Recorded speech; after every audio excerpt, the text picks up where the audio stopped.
तो देखिए, मैंने आपसे कहा था ना सुबह उठने का फ़ायदा कितना है।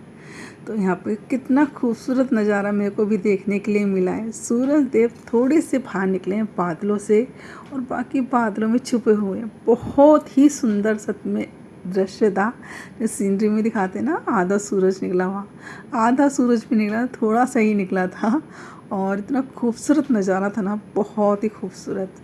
और ऊपर देखिए कुर्ब के साथ जब पंछी अपने उड़ रहे हैं, उड़ान भर रहे हैं अपने दाना चुगने के लिए, तो मतलब एक सुकून भरी जो हवा और मतलब वातावरण है ना, उसका तो आनंद ही अलग है सुबह सुबह का। तो चलिए देखिए, धूप निकली है और मेरे कितने सारे काम हो चुके हैं। तो बस यहाँ पे नहा धो के सबसे पहले मैं सुखा लेती हूँ कपड़े।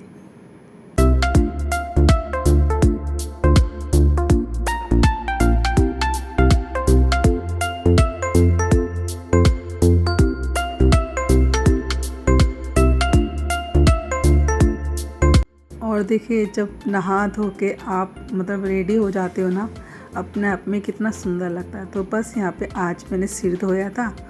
तो बस ना, तो कहते ना मांग सुनी रहनी चाहिए ना माथा। तो बस मेरा तो यही होता है कि अपने नहा धो के जिस दिन मैंने सिर धोया होता है ना, उस दिन तो मैं मांग ज़रूर सुबह सुबह भर लेती हूँ। और साथ ही अपनी हल्की सी लिपस्टिक और हल्का सा मतलब बिंदी तो खैर मैं लगाती ही लगाती हूँ। तो बस यहाँ पे गर्मी बहुत ज़्यादा है, तो बस यहाँ पे मैंने बालों को थोड़ा सा अपने क्लेचर लगा लिया है, क्योंकि काम करते हुए तो बहुत ही ज़्यादा गर्मी लगती है। वैसे तो बदलाव आ चुका है मौसम में, लेकिन बस ये जब हम काम करते हैं तो पसीना अपने आप में बहने लगता है।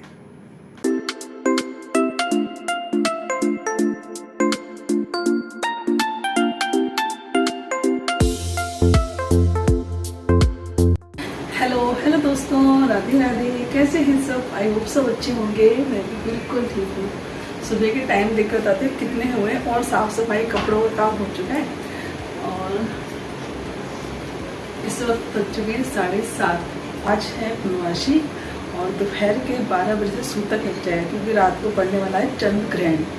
तो बस यहाँ पे मैं आज वैसे तो हर बार व्रत ही रखती हूँ हर मंथली, लेकिन अब की बार मैं व्रत नहीं रखती हूँ, क्योंकि फिर ये है कि अगर मैं व्रत रखती हूँ ना, तो फिर मुझे व्रत खुलना पड़ेगा सूतक में चंद्र ग्रहण के बाद। तो इसीलिए फिर मैंने सोचा, फिर इसलिए सबने ही मना कर दिया है कि व्रत मत रखो, सिर्फ अपनी पूजा कर लो। अगर आपको व्रत करना तो 14 में कर लेते, क्योंकि पूर्णवासी का व्रत कई बार हम 14 में भी कर लेते हैं। और कल का दिन तो बहुत अच्छा था, अनंत चतुर्दशी थी कल। तो कल मैं गई थी अपनी फ्रेंड के यहाँ गणेश विसर्जन में, तो वहाँ पे ये सारी जानकारी मुझे मिली। वैसे तो मैं व्रत ही रखने जा रही थी, क्योंकि कई बार होता है ना, हमें कई चीज़ों की जानकारी नहीं होती है। तो बस कई बार आसपास के लोगों से भी कुछ हेल्प मिल जाती है। तो बस वहाँ पे क्या हुआ कि प्रसाद रख के ना भूल गई थी, जैसे खराने की वापस गई ना, तो उन्होंने पूछा कि किस चीज़ का प्रसाद वगैरह लेके जा रही हो, ये माला वाला। तो मैंने बताया उनको कि कल मेरा व्रत है और पूर्णवासी का, इसलिए। तो उन्होंने मना कर दिया कि अगर व्रत रखना रहा तो आज रख रहे, कल लग जाए ग्रहण, 12 बजे से सूतक है, तुम व्रत कब खोलोगे? तो सूतक में तो व्रत खुलेगा नहीं। तो बस तुम ऐसा करना, पूजा खुलेगा। तो बस मैं पूजा करूँगी प्रसाद वगैरह बना के, और चलिए प्रसाद बनाते हैं और साथ के साथ घर में खाने की तैयारी भी करते हैं। और आज है संडे, तो सबकी घर में है छुट्टी, तो अभी सब सोए पड़े हैं।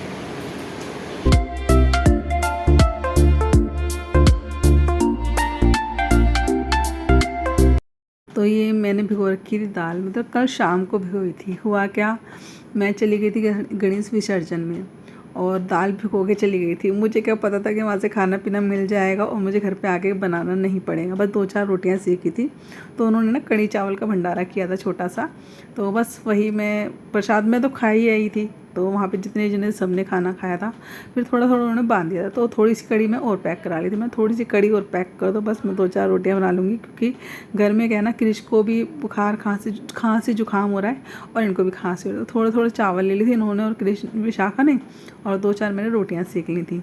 तो बस काम चल गया था रात को। तो फिर मैंने दाल बनाई नहीं थी, तो अब दाल बनेगी ये सुबह सुबह, और साथ में बनेगा अब प्रसाद।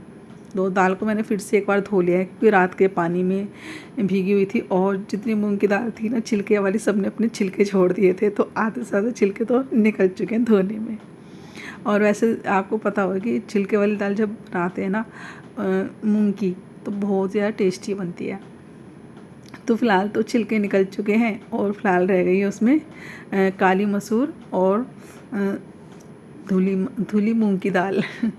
हुआ क्या ना कि मतलब दालें कल ख़त्म हो रखी हैं, ख़त्म ही हो रखी हैं अभी। तो कहते हैं लास्ट मंथ जब होता है ना तो चीज़ें ख़त्म होने लगती हैं, और एक दो चीज़ ख़त्म हो जाए समझ लो कि पूरा घर का राशन ही जैसे ख़त्म हो गया है। हर चीज़ घूम फिर के ना वहीं आ जाती है जहाँ जो चीज़ ख़त्म हो रखी होती है।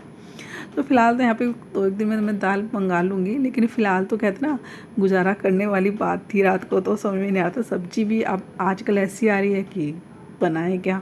मार्केट जाती हूँ वापस ही आ जाती हूँ, तो ये सोची कुछ कुछ इस तरह ही बना लेंगे फ़िलहाल तो बस यहाँ पे मैंने तैयारी भी कर दी अपनी पूजा की स्टार्ट, और आटा मान के रख दिया है। और आज जो बनाने वाले हैं प्रसाद वो बनाएंगे आटे के चून के, आटे का मतलब तो वैसे तो सूजी का बनाती हूँ और उसमें थोड़ा सा आटा डाल लेती हूँ। हुआ क्या सूजी, अब क्या सूजी ना उसकी वजह से कीड़े पड़ गए, आपने देखा भी था वीडियो में एक में। तो बस बारिश की वजह से तो इसने उसको धूप वूप लगाई, अभी तक साफ़ हुई नहीं है वो, और वो ऐसी ही रखी हुई है। 2-3 दिन मैंने अच्छे से धूप लगाई है उसमें, अब बारिश ख़त्म होने के बाद। तो बारिश ख़त्म क्या हुई है, अभी तो रुक रुक के आ रही है, लेकिन उस बीच बीच में जैसे लगाती हूँ तो फिर बूंदाबांदी हो जाती है, फिर भीग जाती है, ये हो रहा है।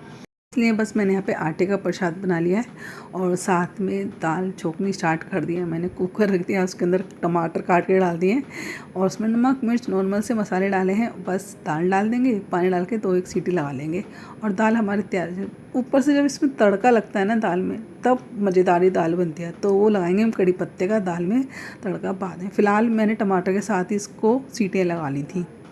बस यहाँ पे प्रसाद धीरे धीरे भुन रहा है, और हमारी दाल भी लगभग बनने ही वाली है, मतलब बनने वाली है, तो टमाटर ही भुन रहे हैं। और मैं यहाँ पे साथ के साथ ना तैयार करती जा रही हूँ चन्नामृत का प्रसाद। तो यहाँ पे रात को ही मैंने दही जमाई थी, तो दही हमारी अच्छे से जम चुकी है। और रात को ही मैंने कच्चा दूध मंगवाया था, रात को 10 बजे। मैंने कहा भाई सुबह सुबह तुम सब जने सोए रहोगे और मेरे को चाहिएगा सुबह सुबह कच्चा दूध, तो भाई मुझे तो दूध की थैली अभी ला के दो। तो फिर ये रात को लेके आए थे दूध की थैली।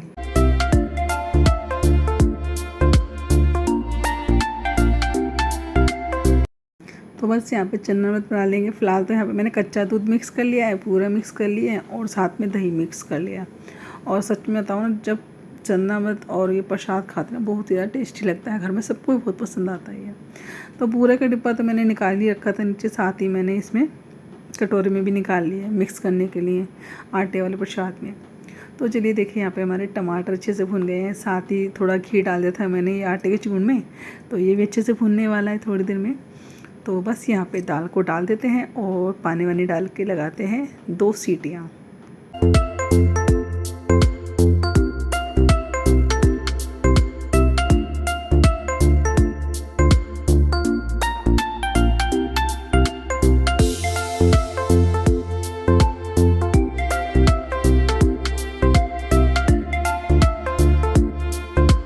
तो भाई यहाँ पे खाने पीने की सारी तैयारी हो गई है, और ऊपर क्रिश भी जग चुका है, ये भी जग चुके हैं। और विशाखा को मैं अभी बातें करते करते जगाई दूँगी, जब तक मैं पूजा की तैयारी करूँगी ना उसे बातों में लगा के जगा दूँगी मैं। तो बस चलिए यहाँ पे मैं करती हूँ पूजा, भगवान जी को स्नान कराऊँगी। और बस यहाँ पे प्रसाद ये जो बनाया चन्नामृत का प्रसाद, इसके अंदर शहद और गंगा जल डाल देंगे और तुलसी के पत्ते। तो बस यहाँ पे सबसे पहले भगवान जी स्नान कराते हैं, मंदिर को साफ़ करते हैं, और बस अपनी पूजा करते हैं।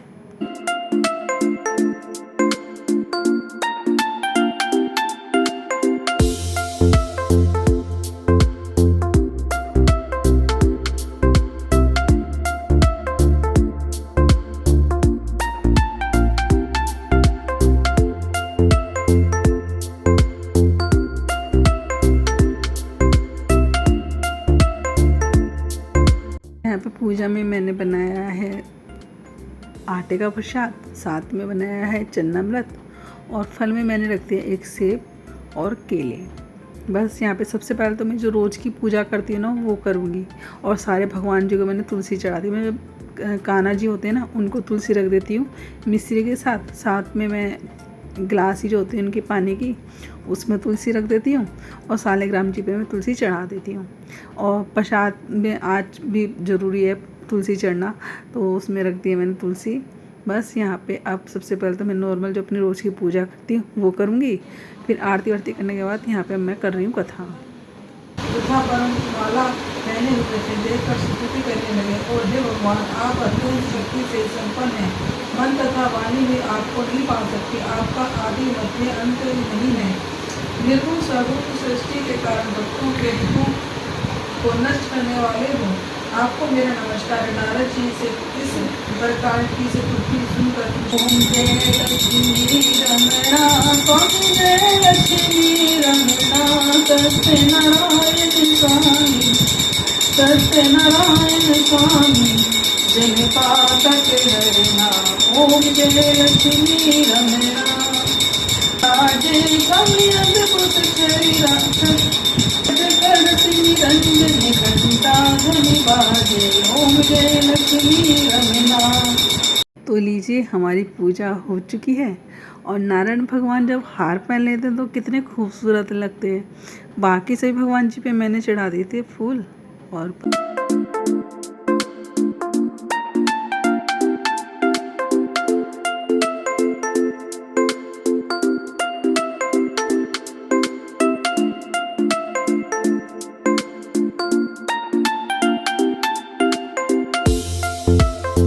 नहीं, मेरे को ना ब्रेड बटर दे दो।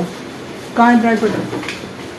मक्खन हो रहा ब्रेड पे हमारी सत्यनारायण हमारी कथा भी हो चुकी है और मेरी रोशनी में पूजा होती है वो भी हो चुकी है। मंदिर भी होके आ चुकी हूँ और साथ में तुलसी में भी दीपक लगा के आ गई हूँ। तो बस अब यहाँ पे आते ही साथ में मैंने दाल बनने के लिए रखती थी, थोड़ी सी दाल का है पतला, और यहाँ पे चाय हमारी बननी स्टार्ट हो गई है। तो चलिए, सबसे पहले आज है पहला श्राद्ध, तो बस यहाँ से अब गाय की रोटी रोजाना ही निकलेगी। मक्खन तो रखा हुआ है घर में, ब्रेड वेस्ट तो मैं वो इसी के लिए तो भूल हूँ।